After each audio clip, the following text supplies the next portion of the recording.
Good morning, students. Today we shall be taking up Aunt Jennifer's Tigers from your book Flamingo by Adrian Rich. Now, before we start this poem by Adrian Rich, children, I want you to ponder upon and reflect upon something. As I told you in my previous presentation also, that at the end of the day, we have to and we must develop our thinking and critical skills. All right. So, in order to do that, let us look at the slide, which is, I'm just going to show you the slide, the next slide, and let us just for say 2 minutes, right? Just for 2 minutes, just think about it, just to reflect upon it and see what do we see over there. What do we observe? My observation. Okay, so my observation will be different. Your observation will be different from your friend's observation. So I want you to take out just 2 minutes and write down what you observe. All right, so this is the slide. Now, if I have to observe, all right, it will be a different observation. If I am asking you to write something, it will be a different observation, I'm pretty sure, because all of us have different perspectives. All of us have different experiences in life. Okay, so just 2 minutes you can take and jot down what do you observe. What do you observe? All right. All right.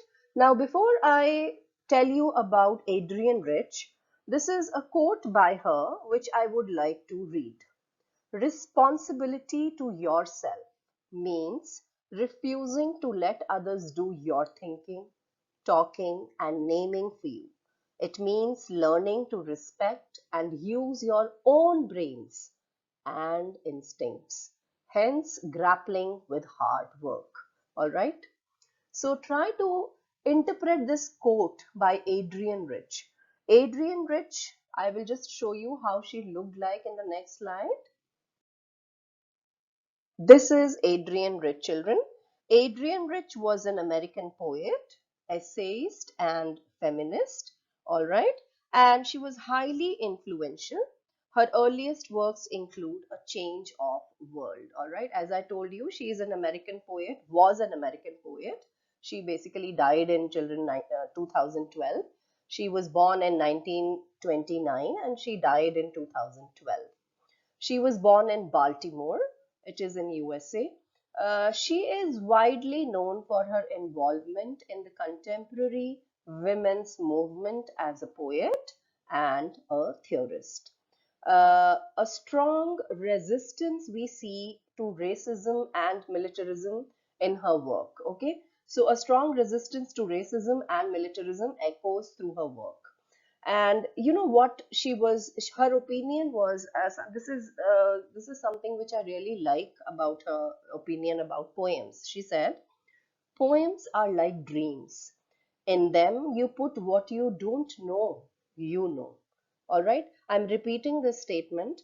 Poems are like dreams. In them you put what you don't know you know. Okay, this has a very deep meaning, and if you will sit alone sometime, and those of you who are fond of writing poetry should again and again ponder upon what exactly this meant. All right. The poem on Jennifer's Tigers, children, addresses the constraints of married life. Okay, the constraints of married life a woman experiences. All right. So we go on to the next slide now. Before we start the poem, before we take up the poem stanza wise, and I start the proper explanation of the poem. This is something which I always do, be it a prose piece or a poetry piece, interpreting the title. All right, how as a student do we interpret the title Aunt Jennifer's Tigers? All right, so if I have to ask you, how would you interpret the title? You can think of it, yes. As we see, how do we interpret any given title, XYZ? We pick up the words obviously and start interpreting them, right? Now in this we see Aunt Jennifer. There is one word, Aunt Jennifer, and there is another word, tiger. And it says, the poet says, Aunt Jennifer's tigers. Okay, so the tigers are Aunt Jennifer's. Okay, so she is the creator of these tigers. Of course, we read about the poem, and we reader, as a reader you come to know, and as a student you come to know later, that these are basically the tigers which she is embroidering on a canvas. All right. So Aunt Jennifer, children, the title Aunt Jennifer is basically symbolic, okay, and it symbolizes all the women who live within the constraints of a marriage where they are subjugated and suppressed. And what do we refer? How do we interpret the word tigers then? Hmm? The tigers of Aunt Jennifer's stitchings are representative of her desire for a free spirit, which again emphasizes the fact that Aunt Jennifer pines for freedom from her burdensome husband. Okay, and she is expressing her pain through art. Through art. So basically, what is she creating? She is creating a picture how she would like her own life to be. When she is embroidering these tigers, what are the qualities of tiger? A tiger is fearless, a tiger is confident, a tiger is courageous. Okay, so she never had those kinds of she could never develop that kind of personality. So through this artwork, through this embroidery, she is creating a picture of how she would like her own life to be. Okay, so the tigers do not fear men, as I just told you. They are heroic, they are fearless, and they conduct themselves in a manly fashion. So, Aunt Jennifer's tigers, have you understood now? Yes, I am sure you have. So, Aunt Jennifer symbolizes all the women who live within the constraints of a marriage, perhaps where they are subjugated, not perhaps, children. It in fact symbolizes all those women who live within the constraints of a marriage when they are subjugated and suppressed. Okay. And so Aunt Jennifer escapes into this world of embroidery despite being married to a terrifying man. And therefore, through her art, what does she do? Through her art, she expresses her suppressed feelings. She is a victim of a male dominated society, and since she has no one to tell her physical or mental pain, what is she doing? She is embroidering these fearless, magnificent creatures called tigers. And it can refer to the patriarchal society where women are at the bottom. All right, they are subjugated, they are suppressed, they are oppressed by the by menfolk. Okay. Now, they pace in sleek chivalric certainty. Here, the poet is talking about three main adjectives of the tiger. The poet talks of three qualities and describes Aunt Jennifer's tigers. Sleek would refer to elegance. Now, chivalric certainty would refer to fearlessness and confidence. That the tigers are confident, tigers are fearless. So, as these tigers, Aunt Jennifer's tigers, have overcome the fear of men who are beneath the tree, they paces, they move in sleek chivalric certainty. I hope this was clear. Now we go on to the next stanza. All right. Aunt Jennifer's fingers fluttering through her wool find even the ivory needle hard to pull. The massive weight of Uncle's wedding band sits heavily upon Aunt Jennifer's hand. Okay. Now, fingers fluttering. Fluttering, what do you mean by the word fluttering? Yes, the fluttering word. First, okay, before we start with this explanation, let me tell you. Have a look at sentence number 2 and sentence number 3. Okay. Ivory needle. The poet talks of ivory needle. The poet talks of wool. and the poet talks of wedding ring. Wedding band here refers to the wedding ring. Okay. Now, wedding ring, ivory needle, wool. All these three things are extremely light. Okay. We are kind of, saying that aunt is having difficulty in even holding this light ivory needle, and she is not able to manage this or maneuver this through her wool. Her fingers flutter. So the first two lines of this stanza, that is, aunt's fingers flutter while she is embroidering tigers on the canvas with an ivory needle. So basically, what does it want to say? It says that aunt is weak, aunt is feeble. She has great difficulty in maneuvering her needle through her wool. Okay, so now understand one thing. When we talk of weaknesses, most of them stem from our mental weakness. It is because psychologically you have understood and you have accepted that yes, I am weak, you become weak. In Aunt Jennifer's case, she is afraid of her husband, so her fluttering fingers are in complete contrast with the confident movement of these tigers that she is embroidering. Okay, and in the next two lines, what is the poet saying? In the next two lines, the poet talks of the wedding band. She talks of the wedding ring, as you may call it. Again, children, physically, even a wedding band or a wedding ring is very light. But for Aunt Jennifer, it is heavy, and therefore the poet says that the massive weight of Uncle's wedding band sits heavily upon Aunt Jennifer's hand. Aunt Jennifer's physical and mental trauma is depicted in these lines. Okay, so for Aunt Jennifer, the wedding band is a sign of her husband's dominance over her. It has become a burden for her. In this phrase, sits heavily on her, sits refers to domination. A wedding band, children, is supposed to be a symbol of love between husband and wife. But for Aunt Jennifer, this has become this is not a symbol of love and care or affection for that matter.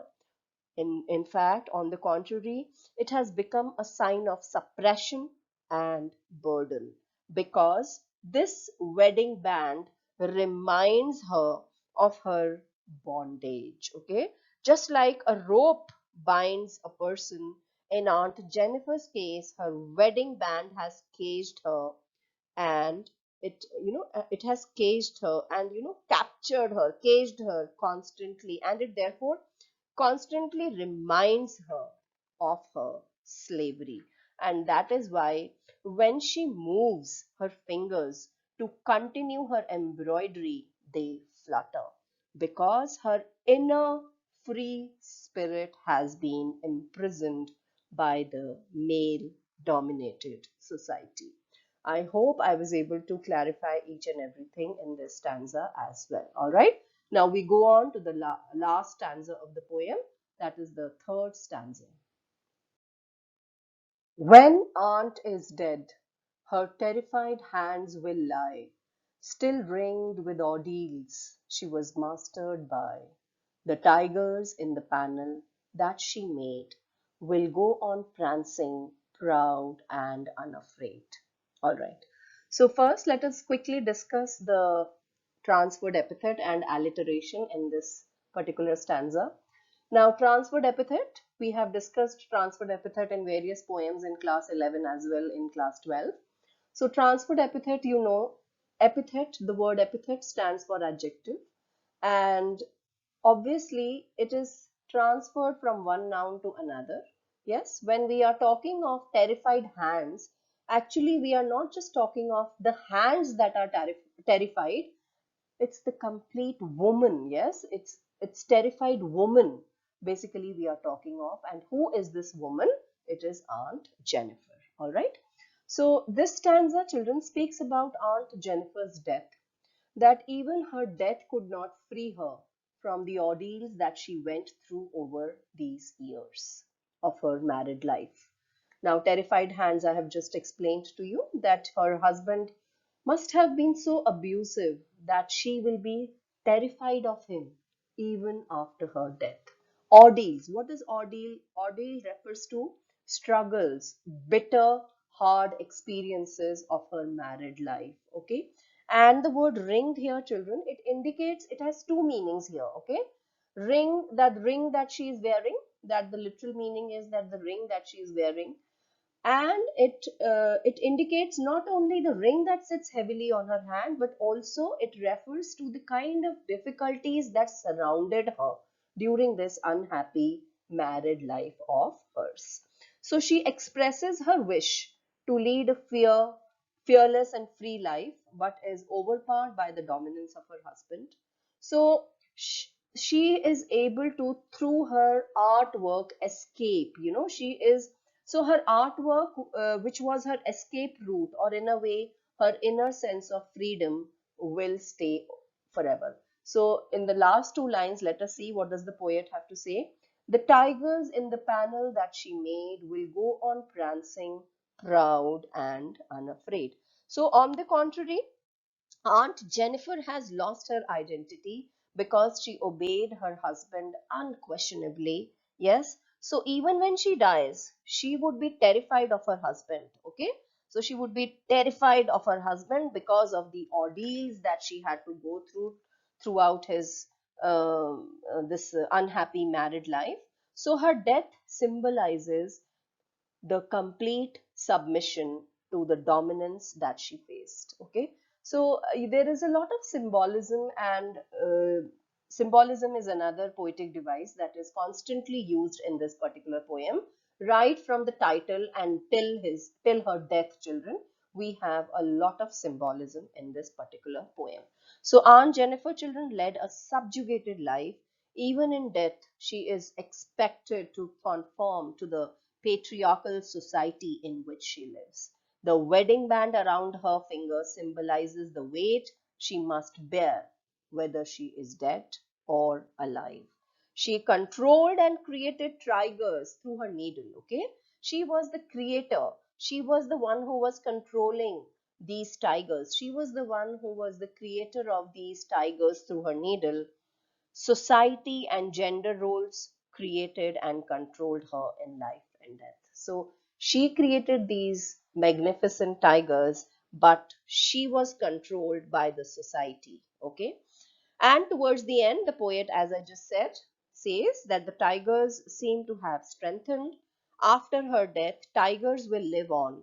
They will go on prancing, okay, jumping ahead, jumping forward, proud, unafraid. So it is quite ironical. So there is an irony here. It is quite ironical that the creation is stronger than the creator herself. All right. So the creation, yes, the creation. What is the creation? The tigers. And who is the creator? Aunt Jennifer. Aunt Jennifer could never attain that confidence, that fearlessness, that freedom as long as she was alive.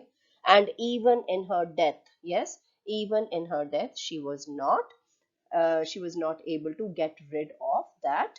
Uh, uh, uh, she Even in her death, she was ringed.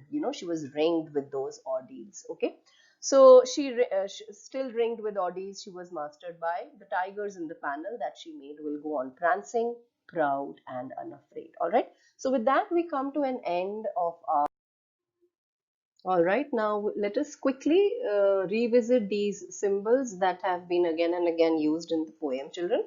One is the first one, as the title, Aunt Jennifer's Tiger. So Aunt Jennifer is symbolic of all the women who were victimized or who are victimized by patriarchal society. Tigers are symbolic of freedom, bravery, which, all women who are suppressed. In this case, the woman is represented by Aunt Jennifer, wished to attain. Okay, so the tigers basically represent fearlessness and pride. Next, we have the wedding band. The wedding band is representative of the constraints of marriage on women, and it is also a symbol of control of a husband over his wife. Then we have ringed. Ringed, I explained that it has two meanings, right? One is the wedding ring that we are talking of, and it also is talking of all these ordeals that the woman is surrounded by in this unhappy marriage.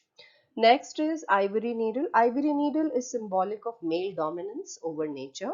It basically lets us know that man is able to show control over everything and he tends to pose as superior. And finally, death. Death symbolizes, Aunt Jennifer's death symbolizes the complete submission of the suppression or dominance that the wife in this case faced. Okay. Now, this is something which is mandatory. Can you think of a reason of incorporating this poem in your syllabus? You must revisit the poetic devices that have been used in the poem. And what do you think the poet is trying to suggest by portraying a stark contrast between the creator and her creation? So, this is something which, as students, you must ponder upon, okay? And you must see as to what exactly is the poet trying to say, trying to, teach us, or trying to maybe inform us or tell us something very important. All right, that was the end of the presentation. Thank you, everyone.